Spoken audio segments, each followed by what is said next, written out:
অবশেষে 5ই ডিসেম্বর ক্যানিং এর মডার্ন বাস টার্মিনাসের মাঠে সুন্দরবন মিলন মেলার শুভ উদ্বোধন হয়েই গেল। শুরু হয়ে গেল বার্ষিক মিলন মেলা। এবছরের মেলায় কি কি নতুন এসেছে, কি কি দোকান বসেছে আর রাতের মেলা কেমন লাগছে সবকিছুই আজকের ভিডিওতে দেখাবো। আজকে আমার মেলাতে পৌঁছাতে একটু দেরি হয়ে গেছিল। এখানে প্রবেশ করতেই প্রথমে চোখে পড়লো দুটো বিশাল আকারের গেট, দারুণ লাইটিং দিয়ে সাজানো। গেটের মুখের কাছে রয়েছে একটা মিষ্টির দোকান। এরপর একটু এগোতেই চোখে পড়লো বিশাল আকারের স্টেজ, সেখানে চলছে জমজমাটি উদ্বোধনী প্রোগ্রাম। এছাড়া চোখে পড়লো মেলার আয়োজক অর্থাৎ মিলন সঙ্গের সমস্ত কর্মকর্তাদের একসঙ্গে।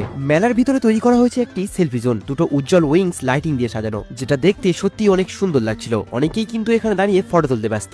মেলার চারিদিকে রয়েছে নানা রকমের স্টল, নিত্য নতুন সামগ্রী, খেলনা, সাজসজ্জা, খাবারের দোকান। আজ যেহেতু প্রথম দিন তাই অনেকেই স্টল সেট আপ করতে ব্যস্ত। সব থেকে বড় কথা, যেটার জন্য সকলে অপেক্ষা করছিল, সেই সুনামি রাইড থেকে শুরু করে জায়ান্ট ফ্রিসবি কিন্তু আজ থেকেই চালু হয়ে গেছে। এরপর এর পাশেই রয়েছে বাচ্চাদের জন্য একটা চিলড্রেন পার্ক। শুধু বাকি রয়েছে নাগরদোলা লাইটিং এর কাজ। তবে কাল পরশু এটা সেট আপও কমপ্লিট হয়ে যাবে।